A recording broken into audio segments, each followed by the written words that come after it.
L'homme ne vivra pas de pain seulement, mais de toute parole qui sort de la bouche de Dieu.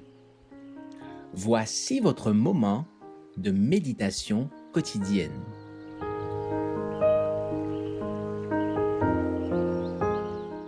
Vous recevrez une puissance.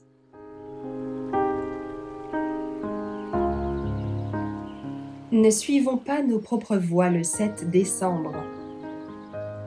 Et vous n'avez pas reçu un esprit de servitude pour être encore dans la crainte, mais vous avez reçu un esprit d'adoption par lequel nous crions « Abba, Père ».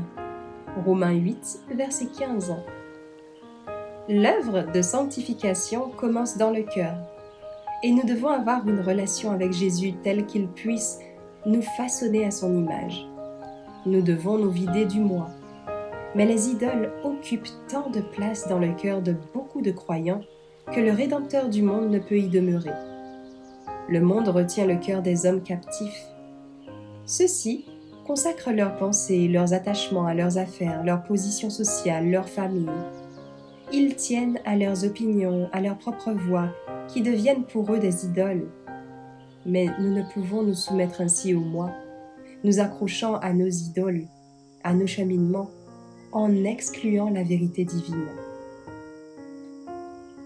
Il nous faut nous débarrasser du moi.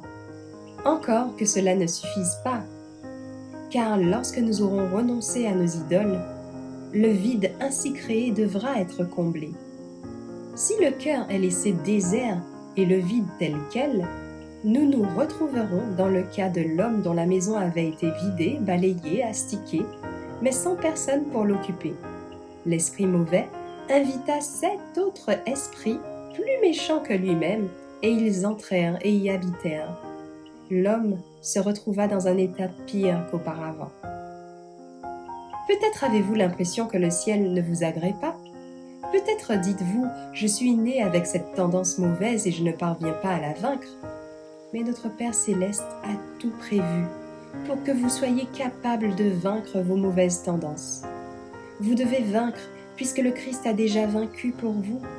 Il a dit « Le vainqueur, je le ferai asseoir avec moi sur mon trône, comme moi j'ai vaincu et me suis assis avec mon Père sur son trône. » Apocalypse 3, verset 21. C'est le péché qui mit en danger la famille humaine. Or, avant la création même de l'homme, Dieu avait prévu que si ce dernier tombait, Jésus se sacrifierait pour lui, deviendrait son refuge et lui apporterait la réconciliation. Car le Christ était l'agneau immolé dès la fondation du monde. Apocalypse 13, verset 8. Il est mort sur le calvaire pour que les hommes puissent vaincre leur tendance naturelle à pécher. On pourrait se demander, ne pourrais-je agir par moi-même? On ne peut faire cela et entrer dans le royaume des cieux. Il n'y a pas de place là-haut pour ceux qui marchent selon leur propre voie. Celles-ci doivent se fondre dans les desseins de Dieu.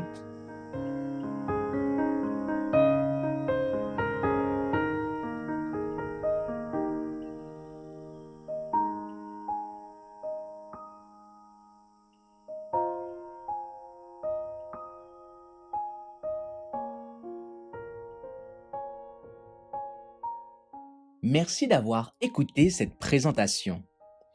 Assurez-vous de nous rejoindre demain pour votre moment de méditation quotidienne avec lereste.org.